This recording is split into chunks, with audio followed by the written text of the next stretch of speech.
Haleluya. Puji Tuhan. Salam sejahtera di dalam kasih Tuhan Yesus Kristus buat semua umat Tuhan dimanapun Anda berada. Kita kembali datang di hadirat Tuhan untuk menikmati kebaikan Tuhan, menikmati rancangan Tuhan, supaya kita ada di dalam jalan Tuhan, karena hanya jalan Tuhan yang bisa membawa kita kepada keselamatan. Hanya jalan Tuhan yang bisa membawa kita kepada kehidupan. Di dalam dunia ini semua jalan sudah buntu. Di dalam dunia ini tidak ada jalan. Kalau kita perhatikan kenapa manusia mati, karena manusia tidak punya jalan. Jalan itu hanya ada di dalam Tuhan Yesus. Manusia berusaha untuk mendapatkan jalan, tapi tidak ada jalan. Kita melihat ada banyak kebuntuan di dalam hidup ini.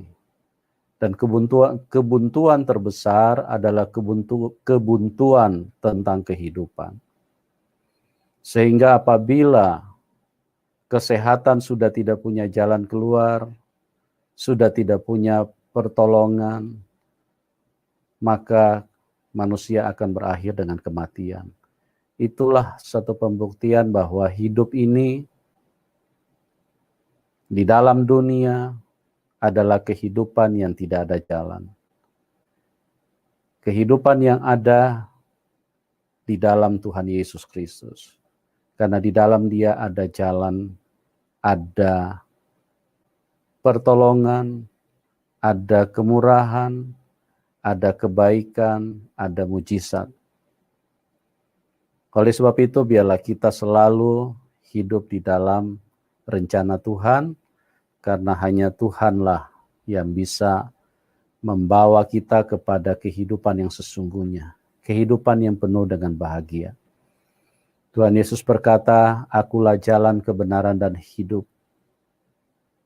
Berarti di luar Tuhan Yesus tidak ada jalan, tidak ada kebenaran, dan tidak ada kehidupan. Betapa ngerinya kehidupan manusia di dalam dunia ini kalau saja mereka tidak menemukan Tuhan. Betapa ngerinya hidup manusia ini kalau saja manusia hanya terlahir dan tidak berjumpa dengan kebenaran. Oleh sebab itu, mari kita menata, mempersiapkan diri untuk suatu kehidupan yang disediakan oleh Tuhan. Dan kita harus benar-benar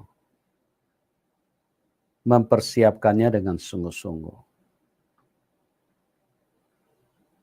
Di dalam kehidupan ini, ada satu kenyataan bahwa manusia membutuhkan pertolongan. Manusia membutuhkan yang namanya pertolongan. Kenapa manusia membutuhkan pertolongan? Ya, karena manusia itu terbatas.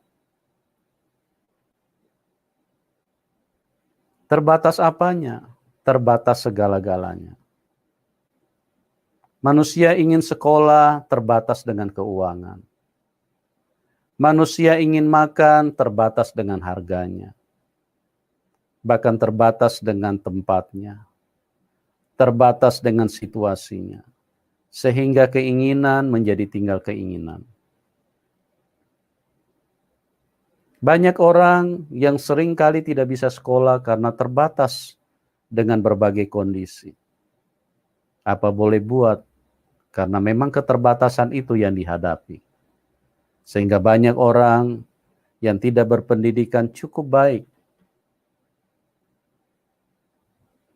Inilah yang saya sebut dengan bahwa manusia membutuhkan pertolongan. Manusia terbatas. Kesehatannya pun terbatas. Seringkali kesehatan manusia menurun secara tiba-tiba. Jangankan yang sudah tua, yang masih muda pun bisa menurun. Betapa terbatasnya manusia. Kalau sudah dalam keadaan terbatas begitu, manusia mencari pertolongan. Mencari dokter, mencari rumah sakit, mencari biaya, mencari pertolongan dari sana, sini.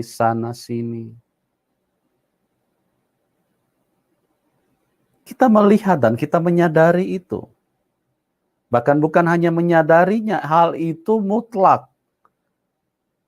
Dan bahkan dialami oleh kita sendiri. Kita begitu terbatas. Kita kepengen ke luar negeri, terbatas dengan biaya. Terbatas dengan kesempatan. Sudah ada biaya, belum tentu visanya disetujui.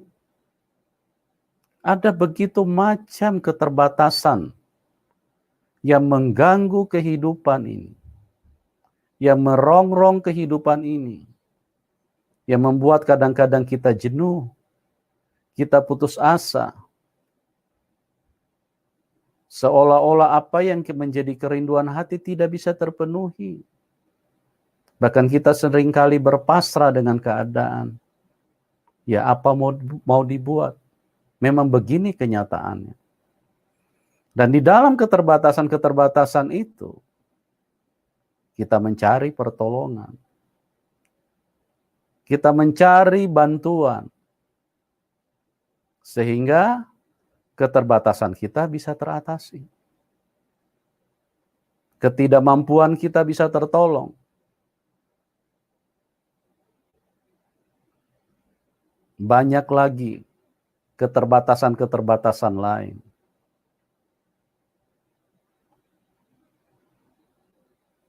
Kita melihat hal selanjutnya. Kenapa manusia membutuhkan pertolongan? Manusia terlalu lemah. Itu yang dinyatakan oleh Tuhan. Bahkan bukan hanya dinyatakan oleh Tuhan, kita alami sendiri. Kita terlalu lemah. Firman Tuhan berkata, roh itu penurut, tapi daging lemah. Roh itu penurut, tapi daging lemah. Lemah sekali kita. Dengan keadaan yang begitu lemah, kita butuh yang namanya pertolongan. Kita butuh yang namanya bantuan.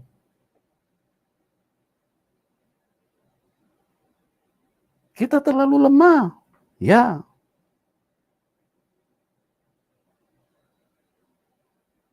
Kita mau berenang untuk menyeberangi lautan, kita terlalu lemah. Kita butuh kapal. Kita mau datang ke satu daerah, kita terlalu lemah untuk menjangkau itu. Kita butuh pertolongan yang namanya mesin-mesin, teknologi. Tidak ada yang bisa dicapai oleh manusia itu sendiri. Karena ya itu tadi. Manusia terlalu lemah.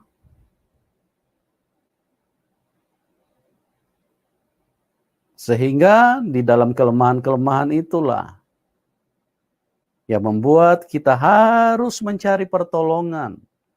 Kita harus mencari bantuan. Kita harus mengusahakan supaya kelemahan-kelemahan yang kita miliki ini bisa tertutupi.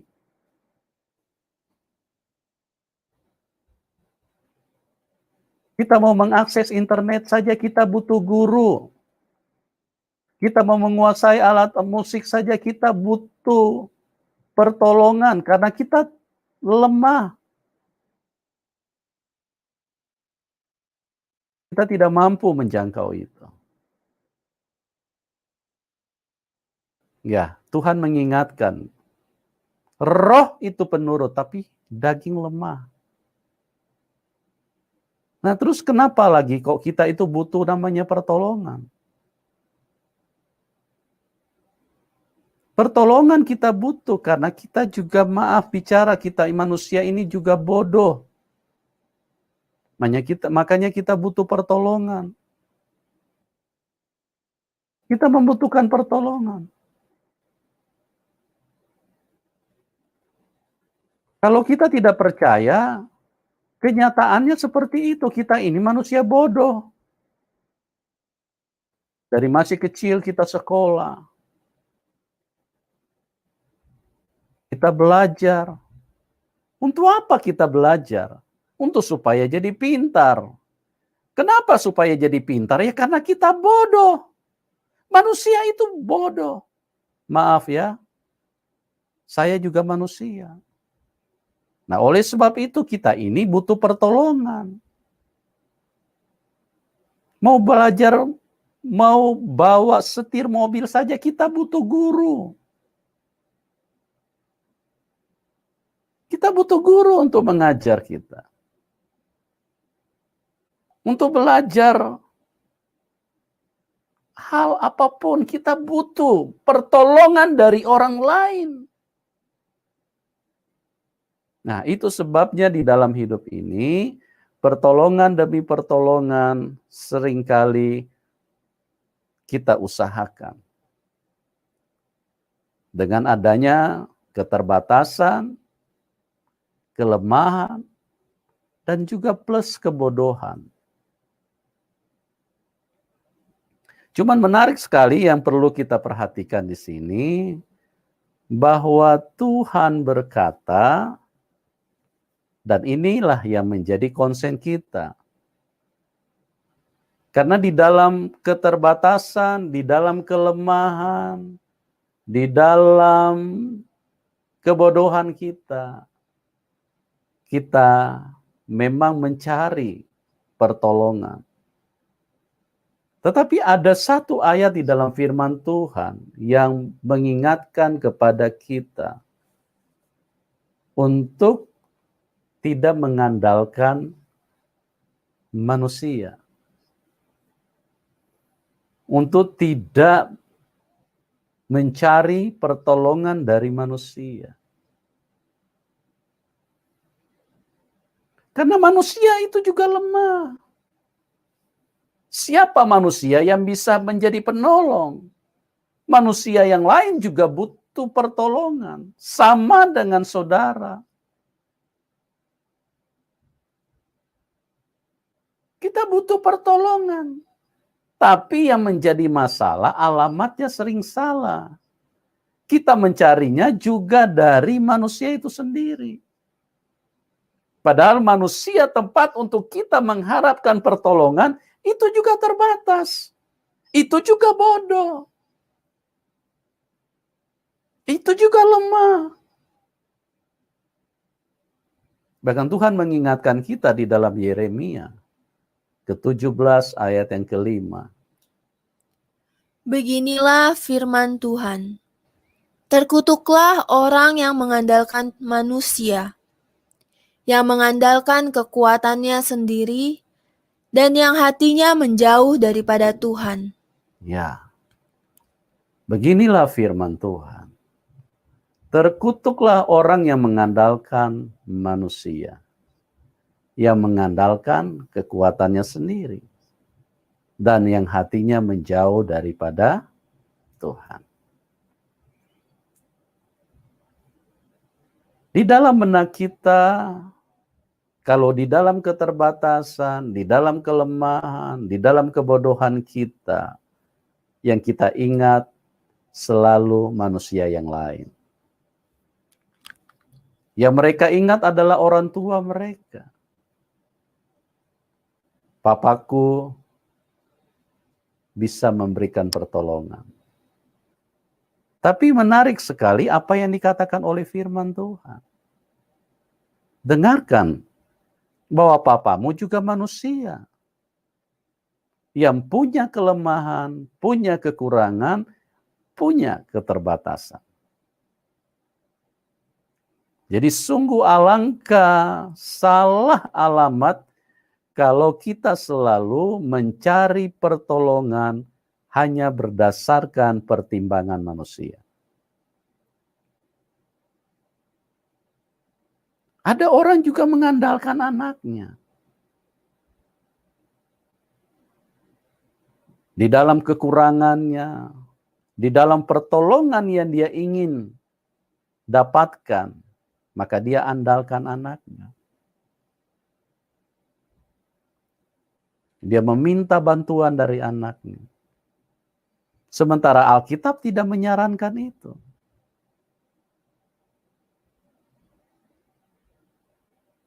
Karena siapa manusia yang bisa dijadikan sumber pertolongan? Manusia tidak bisa minta tolong kepada sesama manusia.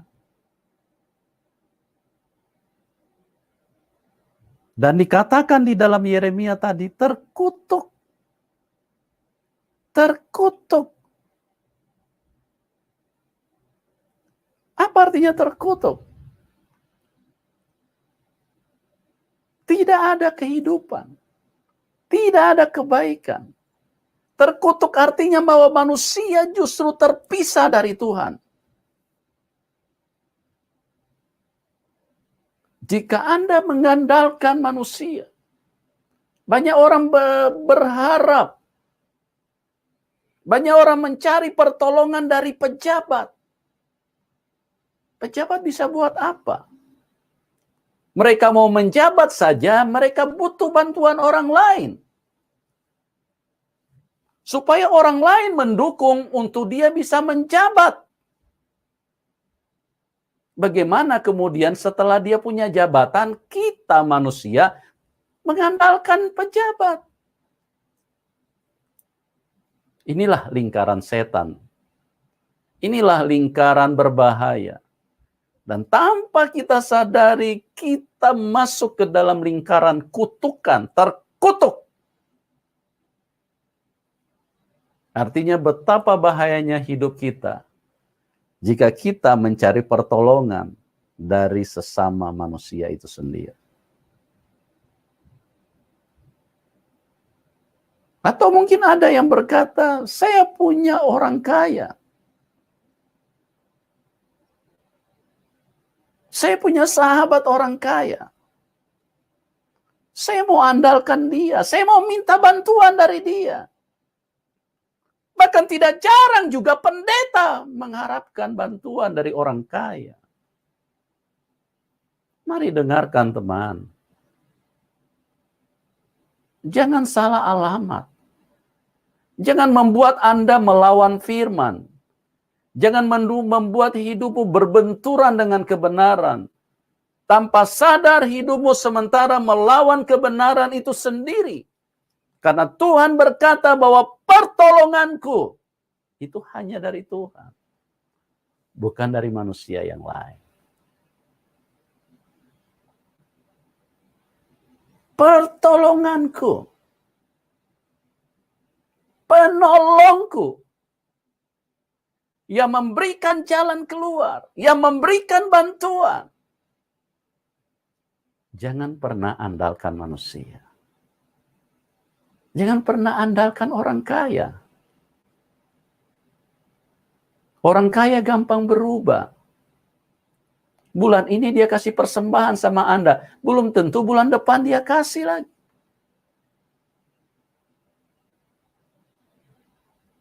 Semua serba terbatas. Semua dikuasai dengan kelemahan. Semua dikuasai dengan kebodohan.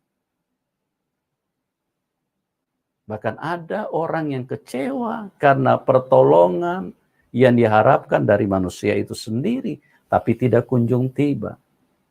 Nanti terakhir dia ngomel-ngomel dalam hati. Tidak bisa membantu.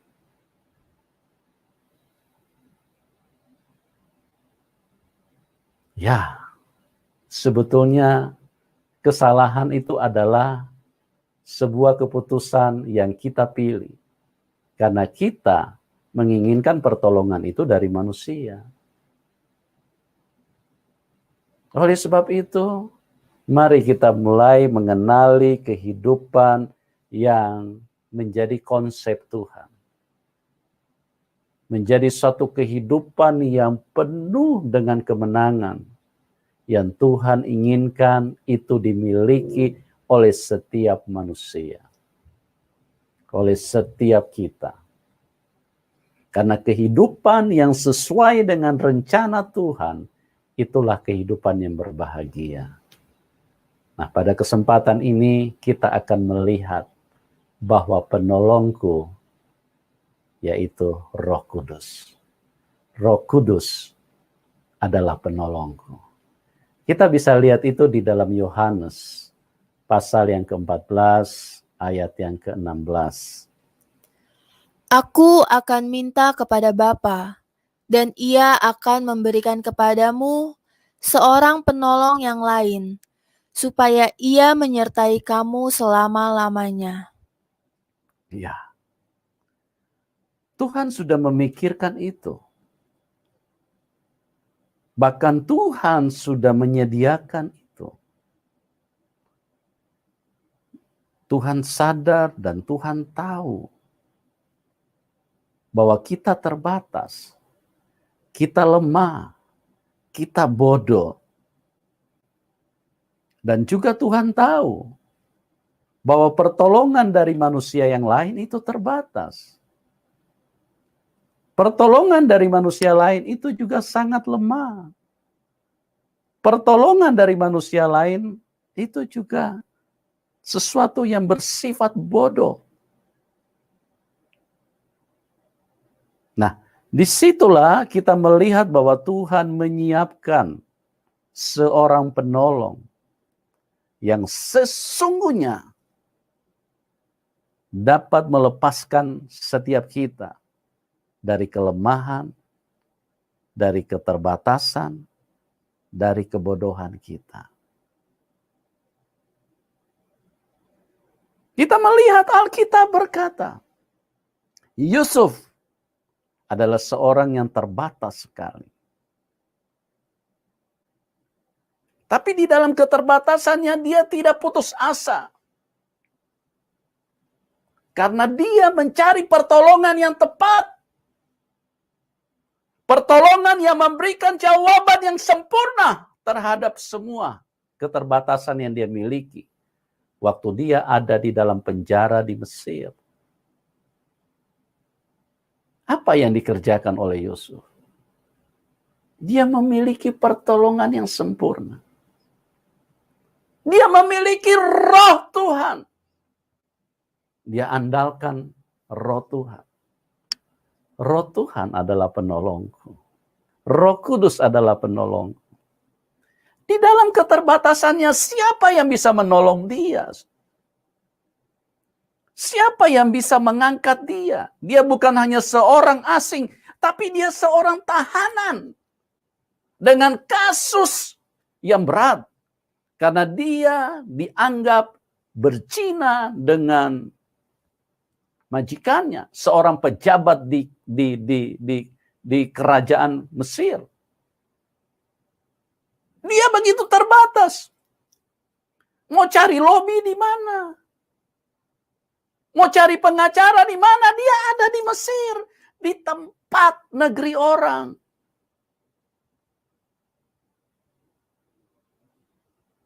Kalau secara manusia, ini sudah tidak ada. Tidak ada harapan sama sekali. Tidak ada jalan keluar sama sekali. Tidak ada sedikit tanda-tanda kehidupan, kebahagiaan yang akan dicapai oleh Yusuf. Tapi mari dengar, teman-teman, bahwa penolongku adalah Roh Kudus.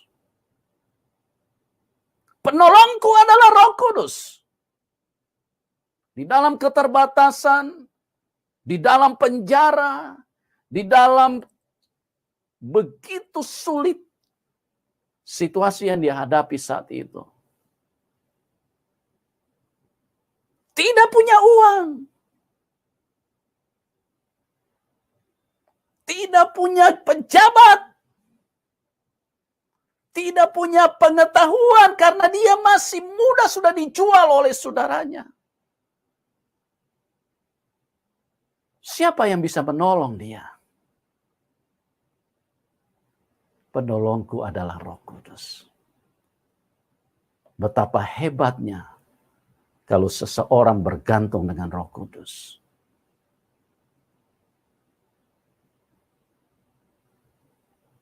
Coba kita lihat di dalam Kejadian 40.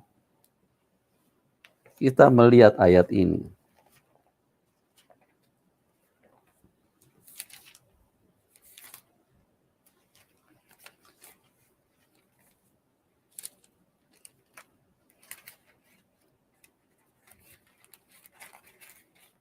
Kejadian 40.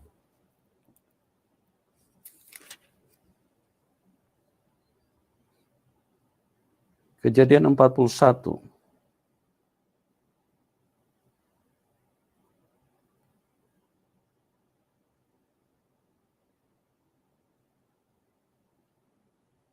Ayat 39.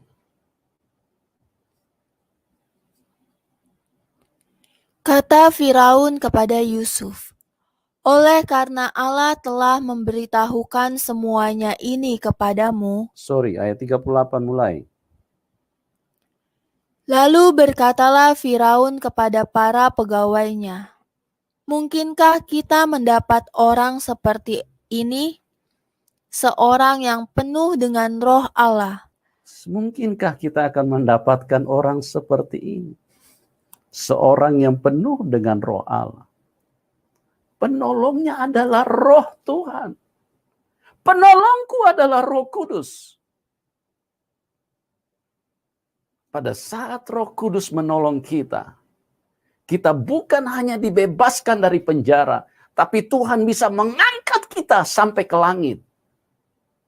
Tuhan bisa mengangkat kita ke kursi istana, kursi kerajaan, kursi orang nomor 1. Itulah orang yang mengandalkan Roh Kudus.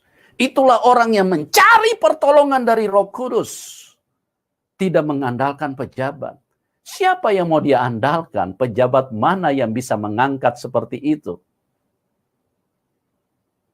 Jangankan pengacara.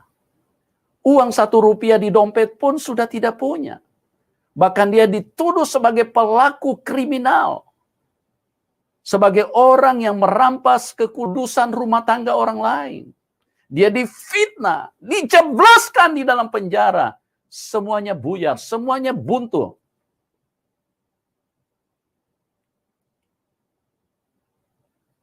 Tapi ada satu yang tidak buntu. Ada satu jalan keluar yang sempurna. Ada pertolongan yang dahsyat. Kenapa bisa seperti itu? Karena penolongku adalah Roh Kudus. Mungkin engkau berkata saat ini, terlalu berat masalahku.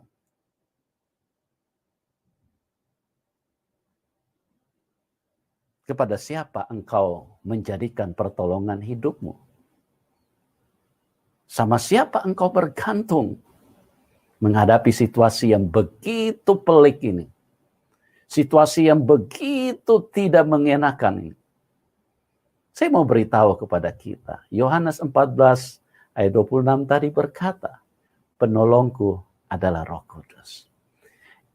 Aku akan meminta kepada Bapa supaya ia memberikan penolong. Oh, betapa berbahagianya. Tidak punya uang. Bukan hanya tidak punya uang, dimasukkan di dalam penjara dengan tuduhan yang berat. Bertahun-tahun dia di sana. Apa jadinya? Tinggal tunggu mati saja Yusuf ini. Tapi dengar, yang berbahagia, orang yang menjadikan Roh Kudus adalah penolongnya.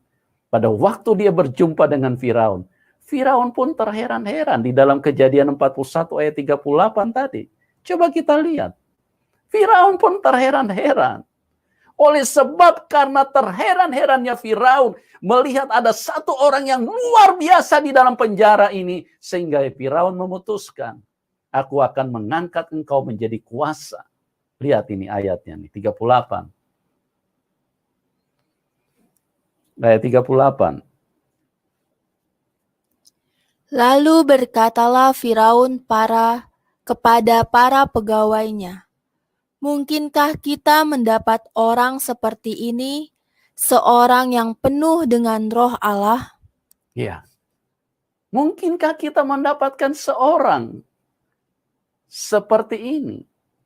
Seorang yang penuh dengan roh Allah. Oh, haleluya. Haleluya. Tuhan Yesus berkata, aku akan minta. Yang meminta itu Tuhan Yesus. Aku akan meminta supaya dia memberikan seorang penolong yang lain. Dan dia itu yang menyertai hidupmu. Sudahkah engkau menjadikan dia penolong? Sudahkah engkau bersandar dengan dia? Waduh. Kalau situasi berjalan normal, betapa pusingnya Yusuf pada saat itu cari pengacara. Betapa pusingnya Yusuf mencari pertolongan dari mana-mana. Betapa buntunya karena tidak punya uang, tidak punya kenalan, tidak punya saudara, tidak punya siapa-siapa di Mesir. Tapi dia punya roh Tuhan. Itulah penolong yang bisa diandalkan. Firman Tuhan itu terbukti. Firman Tuhan itu tidak pernah asal bicara. Terkutuklah orang yang mengandalkan manusia. Kalau Anda mau cari pengacara, mungkin akan ditanya pada waktu itu, Yusuf, ada berapa uang di dompetmu? Apalagi ini bukan kasus, ini kasus-kasus kejahatan, dianggap kasus kriminal, kasus asusila, mau meniduri istri majikan. Ini tidak mudah, teman-teman. Tapi dengar, selama engkau menjadikan Roh Kudus penolongmu, dia akan membuat dunia terheran-heran. Pada waktu dia berjumpa Firaun penguasa di Mesir, Firaun pun menjadi terheran-heran karena tidak ada orang seperti Yusuf ini. Kenapa dia menjadi lain? Kenapa dia menjadi luar biasa? Kenapa dia menjadi begitu hebat? Karena ada satu pribadi, yaitu Roh Kudus. Dan Firaun melihat itu. Mungkinkah kita mendapatkan orang seperti ini yang penuh dengan roh Allah? Sudahkah roh Allah itu ada di dalammu? Sudahkah engkau penuh dengan Roh Kudus? Sudahkah engkau menjadikan dia penolongmu? Ya, jadikanlah dia penolongmu. Tuhan mengutus Roh Kudus. Tuhan memberikan Roh Kudus. Tuhan mencurahkan Roh Kudus. 2000 tahun yang lalu. Supaya kita tidak hidup sendiri. Tuhan tahu kita butuh pertolongan. Tuhan tahu kita terbatas. Tuhan tahu kita lemah. Tuhan tahu kita bodoh. Oleh sebab itu, dia menyediakan Roh Kudus. Dia menyediakan satu pribadi yang sumber pengetahuan, sumber kekuatan, yang sumber kesanggupan manusia itu sendiri.